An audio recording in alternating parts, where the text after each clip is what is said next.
Right now ఏపీలో DGP ఎదుట మావోయిస్టులు లొంగిపోతున్నారు. కేంద్ర కమిటీ సభ్యుడు చెల్లూరి నారాయణతో పాటు మరికొంతమంది మావోయిస్టులు లొంగిపోయారు. లైవ్లో చూద్దాం. Buchaki Masa alias Ajit ACM Odisha state committee, Madhavi Jogi alias Rukni PC 8th company నుంచి ఈయన కూడా ఒడిశా స్టేట్ కమిటీ. బుచ్చక్కి లక్ష్మణ్ ఈయన సౌత్ బస్తర్ డివిజన్ నుంచి ఉన్నారు. మాధవి ఆదమ్మ ఈయన ఫస్ట్ ప్లాటూన్ నుంచి ఉన్నారు. కాడతి హురే ఈ అన్ని డీటెయిల్స్ మీ ప్రెస్ నోట్లో ఇచ్చాము. చెల్లూరి నారాయణరావు 1990లో రాడికల్ యూత్ లీగ్లో వచ్చి తర్వాత మెయిన్ పార్టీకి వచ్చి చాలా ఏరియాలో పనిచేసి మిలిటరీ ఫార్మేషన్స్లో పనిచేసి ఇది డిఫరెంట్ స్టేట్స్లో పనిచేశారు. మూమెంట్లో యాక్టివ్గా ఉన్నారు. 24లో సెంట్రల్ కమిటీ మెంబర్ అయి తర్వాత ఆంధ్ర ఒడిశా బార్డర్ సెక్రటరీగా చేశారు. చాలా ఒఫెన్సెస్లో ఉన్నారు. మనం ఎట్లా వాళ్ళకి ముందు తీసుకెళ్తాము, అది లీగల్ ప్రాసెస్ ఫాలోఅప్ చేసుకొని చేస్తాము. మీ ఎల్డబ్ల్యూ ఫీల్డ్లో చూస్తే లాస్ట్ 1.5 ఇయర్లో 7 ఎక్స్చేంజెస్ ఆఫ్ ఫైర్ అయినాయి. ఇంపార్టెంట్ కార్డర్స్ ఒక 18 కార్డర్స్ న్యూట్రలైజ్ అయిపోయినాయి. దాంట్లో 3 central committee members Madvi Hidma, Uday, tech Shankar, 3 special zonal committee members Venkat Ravi alias Aruna, Kakuri Pandana alias Jagan, Madakan Raje neutralize అయినారు. ఈ ఎక్స్చేంజ్ ఆఫ్ ఫైర్ కాకుండా ఆంధ్ర పోలీస్ వేరే స్టేట్స్కి కోఆర్డినేట్ చేసుకొని అక్కడ ఒక ఎక్స్చేంజెస్ ఆఫ్ ఫైర్ అయినాయి. ముఖ్యంగా ఇంటెలిజెన్స్ ఎస్ఐబి బాగా దాంట్లో రోల్ ప్లే చేసింది. దాంట్లో 2 CCMs, తర్వాత ఇంకా ఒక 10 అదర్ ఇంపార్టెంట్ కార్డర్స్ కూడా న్యూట్రలైజ్ అయినాయి. మీరు చూస్తే లాస్ట్ ఒక 50 కార్డర్స్ ఇక్కడ మేము అరెస్ట్ చేసాము. లాస్ట్ ఒక 3-4 months బ్యాక్ ఈ 50 కార్డర్స్ చాలా ఇంపార్టెంట్ కార్డర్స్ అరెస్ట్ చేసి ఈ యాక్షన్ తీసుకున్నాము. అండర్ గ్రౌండ్ కార్డర్స్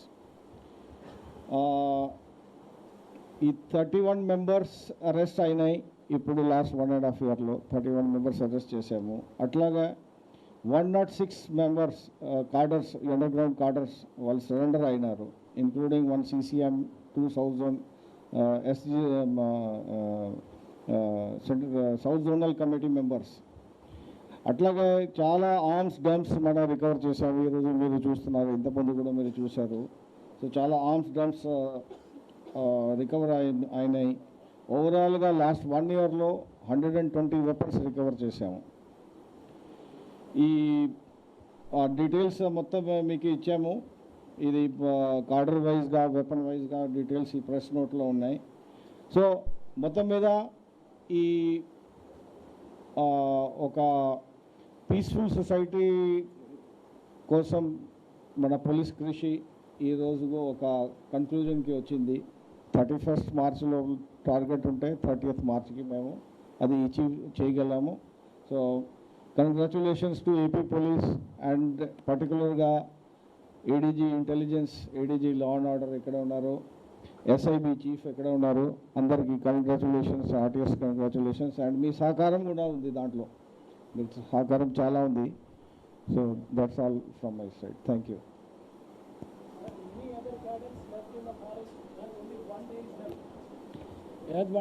ఆంధ్రాలో మనం చెప్పగలుగుతాను, మిగతా స్టేట్స్ నేను చెప్పలేము. ఆంధ్రాలో ఇప్పుడు అండర్ గ్రౌండ్ కార్డర్స్ ఎవరు లేరు మన దగ్గర. So state is Naxal free. Naxal free. Thank you. Congratulation. Sir, ఏపీకి చెందిన వారు వేరే స్టేట్స్లో ఎవరైనా ఉన్నారా సార్? ఇంకా మన ఏపీ నేటివ్ వాళ్ళు ఉంటారు. ఇంకెంతమంది ఉండొచ్చు సార్? వాళ్ళు నేను నెంబర్ చెప్పలేను, ఉంటారు. ఓన్లీ 1 or 2 మెంబర్స్ ఉన్నారు. వాళ్ళు కూడా మోస్ట్లీ ఛత్తీస్గఢ్, మహారాష్ట్ర ఆ ఏరియాలో చేస్తున్నారు. అండ్ చాలా సంవత్సరం నుంచి మన దగ్గర చేయట్లేదు. So as of now we can say మన దగ్గర పని చేస్తున్నాడు, లేకపోతే ఆంధ్ర ఒడిశా బార్డర్ కమిటీలో ఆంధ్ర కమిటీలో ఉన్నవాళ్ళు ఇప్పటి వరకు ఎవరు లేరు. Sir, what about Ganapati, sir? Cases pending against Narayana Rao 2018 Kidari service అవును, ఈ కేసెస్ది ఇప్పుడు లీగల్ ప్రాసెస్ ఫాలో అవుతుంది. ఇప్పుడు బయటికి వచ్చి ఇక్కడ లీగల్ ప్రాసెస్ ఫేస్ చేయాలా, లీగల్ ప్రాసెస్ తప్పదు కదా అందరికీ. సో లీగల్ ప్రాసెస్ ఉంటుంది. Sir what about Ganapati sir?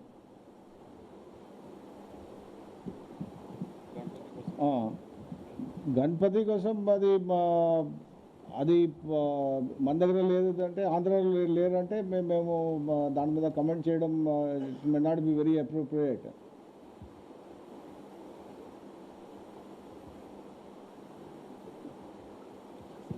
మీరు ఎవరు వాళ్ళతో మాట్లాడితే you can speak to them press meet తర్వాత.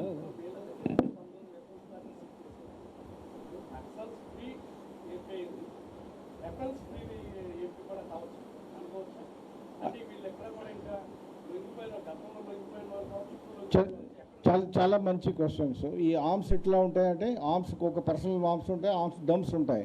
సో ఆర్మ్ డంప్స్ ఇక్కడెక్కడ ఉన్నాయి, అది ప్రాసెస్ ఫాలో చేస్తాము.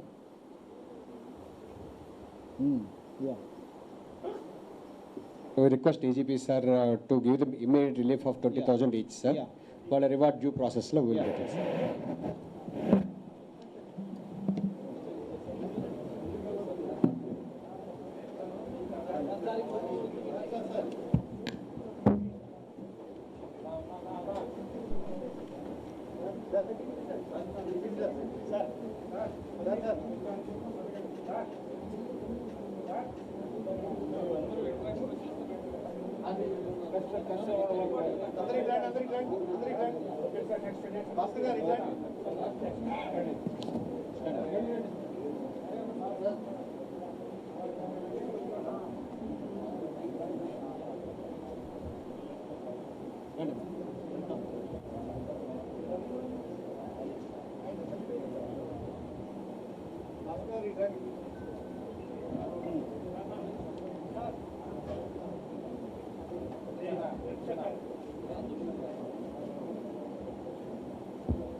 సురేష్ మనతో మాట్లాడతారు.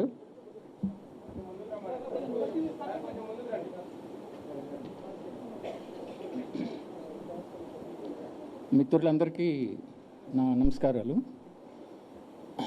నేను 1990లో మా ప్రాంతంలో అంటే ఉద్దానం ప్రాంతంలో అప్పుడు పీపుల్స్ ఫర్ పార్టీ నాయకత్వంలో జరుగుతున్నటువంటి ప్రజా ఉద్యమాలకు ఆకర్షితులై 1990 చివరిలో నేను ఉద్యమంలోకి మావోయిస్ట్ ఉద్యమంలోకి వెళ్ళడం జరిగింది. ఆ క్రమంలో నేను అనేక ప్రాంతాల్లో పార్టీ సిద్ధాంతాలను ప్రచారం చేయడం, అలాగే పార్టీ చేసినటువంటి తీర్మానాలన్నీ అనుగుణంగా పనిచేయడం అనేటువంటి చేస్తూ వచ్చాను. ముఖ్యంగా శ్రీకాకుళం, విజయనగరం, విశాఖపట్నం, అలాగే కోరాపూట్, మల్కనగిరి, రాయగడ ప్రాంతాల్లో నేను పనిచేస్తూ రావడం అనేటువంటి జరిగింది. ఈ క్రమంలో అనేక సమస్యలు వచ్చినప్పుడు కూడా వాటిని పరిష్కరించుకుంటూ ముందుకు వెళ్ళడం జరిగింది. అయితే ఇప్పుడు పరిస్థితులు చాలా మారాయి. గతంలో నేను మావోయిస్ట్ ఉద్యమాలకు వెళ్ళినప్పటికీ పరిస్థితులు ఈరోజు చూసుకునేటప్పుడు పరిస్థితుల్లో చాలా మార్పులు వచ్చాయి. ముఖ్యంగా అటవీ ప్రాంతంలో కూడా ఈ అనేక మార్పులు అనేటువంటిది జరుగుతూ వచ్చింది. బయట సమాజంలో ఎలాగైతే మార్పులు చోటు చేసుకుంటూ వచ్చాయో మేము పనిచేస్తున్నటువంటి అటవీ ప్రాంతంలో, ఆదివాసీ ప్రాంతంలో కూడా అనేక మార్పులు చేర్పులు జరుగుతూ వచ్చాయి.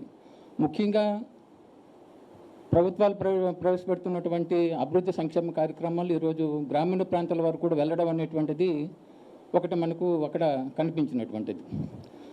అలాగే మారినటువంటి పరిస్థితుల్ని పార్టీ ఎప్పటికప్పుడు దాన్ని అప్డేట్ కావడంలో కూడా పార్టీ వైపు నుంచి వైఫల్యం అనేది ఉంది. ఎప్పుడైతే మారిన పరిస్థితికి అనుగుణంగా పార్టీ తన సైద్ధాంతిక రాజకీయ స్థాయిని పెంచుకోవడం, దానికి అనుగుణమైన ఎత్తుగడలు రూపొందించుకోవడం, దానికి అనుగుణమైనటువంటి నిర్ణయాలు చేస్తూ ముందుకెళ్ళడం ద్వారానే ఆ ఉద్యమం అనేది ముందుకు వెళ్ళేది. కానీ పార్టీ తీసుకున్నటువంటి నిర్ణయాలన్నీ కూడా అవి వాస్తవ పరిస్థితులు సంబంధం లేనటువంటి పద్ధతుల్లో ఆ నిర్ణయాలు అనేటువంటిది ఉంటూ వచ్చాయి. దాని మూలంగా ఈరోజు మావోయిస్టు ఉద్యమం అనేటువంటిది మన ఏఓబలనే కాదు, మొత్తం దేశవ్యాప్తంగా కూడా మావోయిస్టు ఉద్యమం అనేటువంటిది ఈరోజు కనుమరుగై పరిస్థితి అనేటువంటిది వచ్చినటువంటిది. దీనికి ప్రధాన కారణం మావోయిస్టు ఉద్యమం అనేటువంటిది ఈరోజు తనకు అప్డేట్ కాకలేకపోవడం, పరిస్థితులకు అనుగుణంగా అప్డేట్ కాకలేకపోవడం అనేటువంటిది మెయిన్ కారణం. కాబట్టి ఈ పరిస్థితుల్లో నేను ఇంకా సాయుధ పోరాటాన్ని అనేటువంటి వైపు కాకుండా సాయుధ పోరాటాన్ని వదిలిపెట్టి జనజీవన సంస్థలో కలిసి ప్రజాస్వామ్యబద్ధంగా నా కార్యాచరణ కొనసాగిద్దాం అనేటువంటిది ఆలోచనతోనే మన ఏపీ పోలీసుల ఎదుట వచ్చి లొంగిపోవడం అనేటువంటి జరుగుతుంది. కాబట్టి ఇక్కడ నుంచి నా కార్యాచరణ అంతా కూడా ప్రజాస్వామ్యబద్ధంలో కొనసాగుతుంది అనేటువంటిది మరొక సందర్భంగా మన మిత్రులందరికీ కూడా తెలియజేస్తూ ముగిస్తున్నాను. పార్టీ సిద్ధాంతాల ప్రకారం ఇందాకలు నడుచుకుంటూ వచ్చారు. మీరు పార్టీ సిద్ధాంతాలు కరెక్టా లేకపోతే తప్ప? అంటే పార్టీ సిద్ధాంతాలు అనేటువంటిది ఎప్పటికప్పుడు అప్డేట్ కావాల్సిన అవసరం, మారుతున్న పరిస్థితులకు అనుగుణంగా పార్టీ సిద్ధాంతాల్లో కూడా మార్పులు చేర్పులు చేయాల్సిన అవసరం అయితే ఉంటుంది. అంటే మోసపోత పద్ధతులు ఎప్పుడు కూడా ఉండదు.